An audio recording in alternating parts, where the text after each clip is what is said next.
Hello అండి, welcome back to my channel. మనకి ఏంటంటే తెలంగాణ రాష్ట్ర నిరుద్యోగులకు ఒక శుభవార్త అయితే మనకి తెలంగాణ రాష్ట్రం అయితే తెలుపుతుంది. రాష్ట్రంలోని రెవెన్యూ శాఖలో సర్వేయర్ ఉద్యోగుల భర్తీ చేయనట్లు తెలంగాణ రాష్ట్ర రెవెన్యూ మంత్రి పొంగులేటి శ్రీనివాస్ రెడ్డి గారు అసెంబ్లీలో ఒకటైతే వెల్లడించారు. సో దీని యొక్క కంప్లీట్ డీటెయిల్స్ అయితే మనమైతే తెలుసుకుందాం.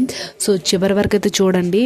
మీకేమైనా డౌట్స్ ఉన్నా, మీకు ఏ టైప్ ఆఫ్ జాబ్స్ కావాలన్నా సరే ఖచ్చితంగా కామెంట్ అనేది చేయండి. అండ్ నాదొక చిన్న రిక్వెస్ట్, మన ఛానల్ ఎవరైనా ఫస్ట్ టైం చూసినట్లయితే ఈ వీడియోని లైక్ చేసి షేర్ చేసి సబ్స్క్రైబ్ కూడా చేసుకోండి.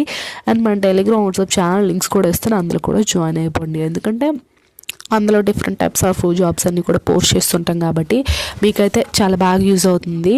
అండ్ ఇక్కడ కొన్ని సమ్ ప్రోడక్ట్స్ అనేది ట్యాగ్ చేస్తాను. 50% ఆఫర్ అనేది ఉంటుంది మనకి ఫ్లిప్కార్ట్ మింత్రాలో.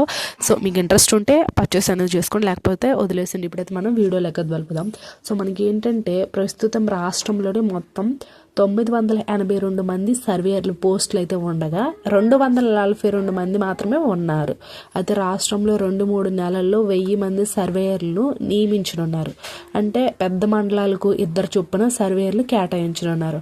అంటే పెద్ద పెద్ద మండలాలు ఉంటాయి కదా, అక్కడ మొత్తం 2 నియమిస్తారంట. అలాగే మనకి ఏంటంటే ఇందులో తెలంగాణ రాష్ట్ర ప్రభుత్వం తెలంగాణ పబ్లిక్ సర్వీస్ కమిషన్ సంస్థ ద్వారా ఈ పోస్టులు అయితే భర్తీ చేస్తున్నారు. మనకి టోటల్ ఎన్ని వేకెన్సీస్ అంటే మినిమం 1000 వేకెన్సీస్ అయితే ఉన్నాయి. అయితే మనకి దీని యొక్క ఎడ్యుకేషనల్ క్వాలిఫికేషన్ ఏంటంటే 10th class, ITI, civil draft అంటే మనకి సివిల్ డ్రాఫ్ట్ సర్టిఫికేట్ ఇవన్నీ కూడా ఉండాలి. అండ్ గ్రాడ్యుయేషన్ కూడా ఉంటే బెటరు. సో ఇది ఎడ్యుకేషనల్ క్వాలిఫికేషను. అండ్ ఏజ్ విషయానికి వచ్చేసరికి ఏంటంటే 18 ఇయర్స్ నుంచి 44 ఇయర్స్ అయితే ఉండాలి age. SC, ST, BC, EWS అభ్యర్థులకి 5 ఇయర్స్ అయితే ఏజ్ సడలింపు అయితే ఇస్తున్నారు.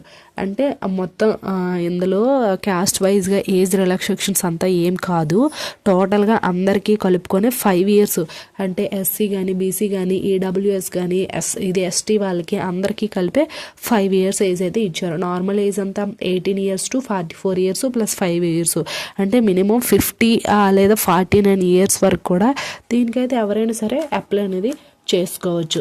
సో అదొకటి మెన్షన్ చేశారు. దీనికైతే దరఖాస్తు విధానం ఎలా ఉంటుందంటే వీళ్ళ యొక్క అఫీషియల్ వెబ్సైట్ లింక్ అనేది ఉంటుంది. సో వీళ్ళ యొక్క అఫీషియల్ వెబ్సైట్ లింక్కి వెళ్ళి ఆన్లైన్లోనే రిజిస్ట్రేషన్ అనేది చేసుకోవాలి. అండ్ మనకి ఆన్లైన్లో రిజిస్ట్రేషన్ చేసుకున్న తర్వాత మనకి దీనికి ఎగ్జామ్ కూడా కండక్ట్ చేస్తారు. ఎలా అంటే OMR బేస్డ్ కానీ, CBT టెస్ట్ కానీ, అంటే కంప్యూటర్ బేస్డ్ టెస్ట్ కానీ, OMR బేస్డ్ కానీ ఏదో రకంగా మనకి టెస్ట్ అనేది కండక్ట్ చేస్తారు. అందులో సెలెక్ట్ అయిన వాళ్ళకి మాత్రమే ఉంటుంది. అండ్ మనకి ఇందులో అయితే ఈ నోటిఫికేషన్ అయితే ఇంకా రాలేదు. 1 or 2 monthsలో కంప్లీట్ డీటెయిల్స్ అనేది ఒక నోటిఫికేషన్ అనేది రిలీజ్ చేస్తారు. సో అప్పుడు కంప్లీట్ డీటెయిల్స్ అనేది మన ఛానల్లో వస్తుంది. ఖచ్చితంగా చూడండి. ఇదైతే పేపర్ యొక్క నోటిఫికేషన్ మాత్రమే ఇచ్చారు ప్రెజెంట్.